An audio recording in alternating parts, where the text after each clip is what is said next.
o'clock news. A case of alleged child abuse in Gainesville lands a father in jail and his son in the hospital. It's also sparking a wider conversation about corporal punishment.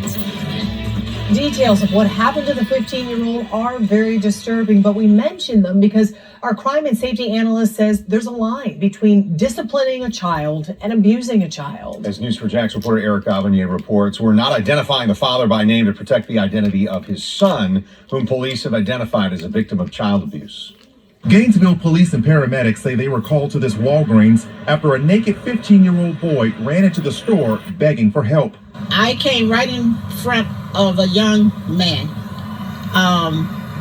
butt naked, no clothes, and I was stunned, and I just tried to, he was saying that, hide me. According to police, the boy was bleeding so badly that paramedics had to use 2 tourniquets on him to stop the bleeding before taking him to the hospital.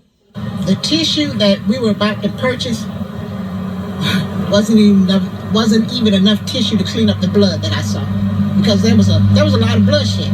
Police say the boy had bruises all over his body that appeared to be consistent with being beaten with a belt. They learned the boy jumped out of a 3rd-floor window at this apartment complex to get away from his father, who was later arrested and charged with child abuse. The father reportedly told police he ordered his son to strip naked and proceeded to strike him at least 30 times with a leather belt, all because his son did not do his chores and rolled his eyes at him when he was questioned by his father.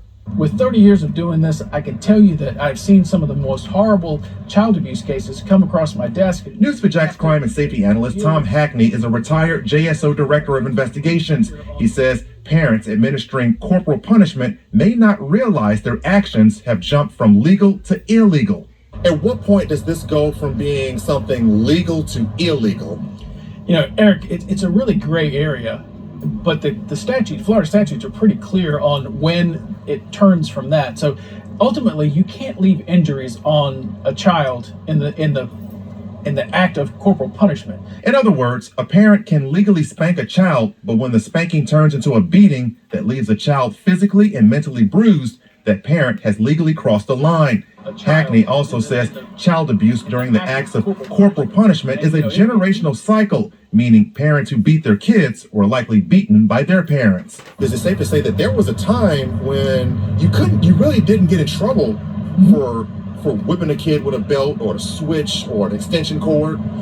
Yes, that is very true, because through the years it has become less acceptable in society, but also in the law. The law has evolved to the point that it is more interested in protecting the child because of these excessive things that have happened. And in this case that we're talking about here today, it's clearly something that is way over the line. Hackney says disciplining your child should be about changing your child's bad behavior. He says if you're using corporal punishment, think about how far you go, because there is a point where you can go too far, and that is when you break the law. Now, coming up at 11, a deeper look into what happened to the 15-year-old and why it could be considered both a generational issue as well as a cultural issue. And I can tell you, I remember whippings when I was a kid. In fact, if you had to go by today's standards, my parents would be thrown under the jail for some of the whippings that I got as a kid. And you and I were talking about this earlier. I went through the same thing, but that's the way that you were disciplined. And welts, like the shape of the belt, and you didn't say anything to anyone. It wasn't something you reported. It just happened that way. You got spanked too. And I think it's important to remember, no matter where you fall on should there or shouldn't there be corporal punishment, if you're going to administer it, a mom and a dad, you can't do it when you're angry. That's how it gets out of him. That's where it goes too far. It's got to be something where you take the emotion out of it, which is tough to do. Eric, thank you.